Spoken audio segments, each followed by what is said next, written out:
নমস্কার, শুভ সন্ধ্যা। কেমন আছেন সবাই? আশা করি সবাই খুব ভালো আছেন। আমি শতাব্দী বলছি দূর দেশের বাসিনীর একটা ছোট্ট ব্লগ থেকে। এসেছি আমাদেরই কাছের এক ছোট্ট মতো পার্ক বলবো না, কাছে একটা ছোট্ট মতো পুকুর আছে আর যাতে প্রচুর পাখি এসছে। তো ওইখানে একটু হাঁটতে এসেছি। গাড়িটাকে আজকে দিয়েছি একটু সার্ভিসিং করাতে, তো স্নো পড়ার আগে আগে গাড়িটাকেও রেডি করা দরকার।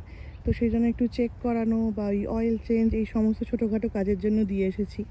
তো 1-1.5 ঘন্টা লাগবে, তাই ভাবলাম এখানটা একটুখানি হেঁটে নিই আর আপনাদের সাথে শেয়ার করি। এই যে পাখিগুলো দেখছেন, এরা কিন্তু সব পরিযায়ী পাখি। তো এই অক্টোবর নভেম্বর করে এরা সব কিন্তু চলে যাবে আর আবার আসবে পরের বছর। তো এটাই এদের আর কি জীবনচক্র। এখানে প্রচুর হাঁস, বক, তো যেগুলো দেখতে পাওয়া যাচ্ছে দূর থেকে। যদি কাছাকাছি যাই তাহলে হয়তো আপনাদের সাথে শেয়ার করতে পারবো ভালো মতো। তো আমরা যেমন রাজহাঁস বলি সেই রকম আর কি। বেশ সুন্দর। এখানে একটা ছোট্ট মতো চর তৈরি হয়ে গেছে আর ওখানে দেখুন ওরা সব বসে আছে, রোদ পোয়াচ্ছে। আজকে এখন বাইরেকার এই মুহূর্তে টেম্পারেচার বেশ ভালোর দিকে।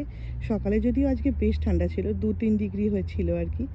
তো আজকে এখন এই মুহূর্তে বেশ মানে হালকা হাওয়া দিচ্ছে, এটা মিঠি মানে একটা মিষ্টি সুন্দর রোদ্দুর আছে। তো বেশ ভাল লাগছে ওয়েদারটা, আর হাঁটতের জন্যও বেশ ভালো। চলুন সামনে থেকে আপনাদেরকে একটু দেখাই।